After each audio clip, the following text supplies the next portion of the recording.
Hello বন্ধুরা, বাঁধাকপি কষা তোমরা কে কে খেয়েছো? এই বাঁধাকপি আজকে আমি বাঁধাকপির কষা করব। যেমন আর সঙ্গে এই যে এরকম বড় বড় আলু, এই আলু দিয়ে এরকম সিম দেব, আদা রসুন কাঁচা লঙ্কা কেটে নিয়েছি মশলার জন্য। সর্ষের তেল গরম হয়ে এসছে, সব আলুটা আমি আস্তে আস্তে তেলে দিয়ে দেবো। ভালো করে আমি লাল লাল করে ভাজবো। লবণ দেব, হলুদ দেব, লাল লাল করে যেমনি চিকেনে দেয় ঠিক আমি সেরকম করে ভেজে নেব। ভাজা হয়ে গেলে আমি তুলে নিচ্ছি।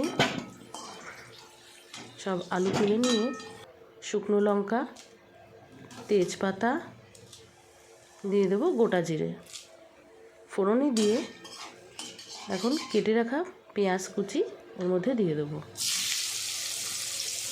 পেঁয়াজটা একটু লাল লাল করে ভেজে নিয়ে ভাজা হয়ে গেলে এখন আমি একটা টমেটো দিয়ে দেবো। টমেটোটা দিয়ে একটু নাড়াচাড়া করে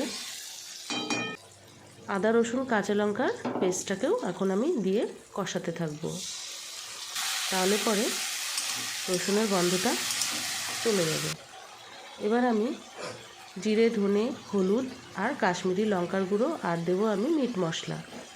এই মশলাগুলোকে আমি একসঙ্গেই দিয়ে দিচ্ছি। দিয়ে আবার কিছুক্ষণ আমি কষিয়ে নেব।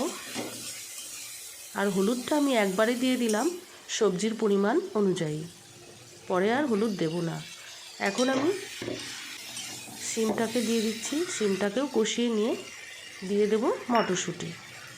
মটরশুঁটিটাও কিছুক্ষণ কষিয়ে নিয়ে কষা হয়ে গেলে পরে কেটে রাখা বাঁধাকপিটা দিয়ে দিচ্ছি। বাঁধাকপিটা একটু বড় বড় সাইজের কাটা, এই জন্য কড়াইয়ে আমি দুবারে আমি আস্তে আস্তে কমে যাবে, আবার দিয়ে পুরোটা দিয়ে দেবো। এভাবে নাড়িয়ে নাড়িয়ে পুরো ভরে গেছে। এবার আস্তে আস্তে নাড়িয়ে রান্না করতে করতে সবজিটা একদমই কমে যাবে। আমি পরিমাণ মতন লবণটা দিয়ে দিচ্ছি, হলুদ আগেই দিয়ে দিয়েছি, ভেজে রাখা আলুটাও দিয়ে দিচ্ছি। ভালো করে একসঙ্গে আমি মিক্স করে নিয়ে কষিয়ে নিচ্ছি। আর বাটি ধুয়ে আমি জলটাও একটু দিয়ে দিয়েছি।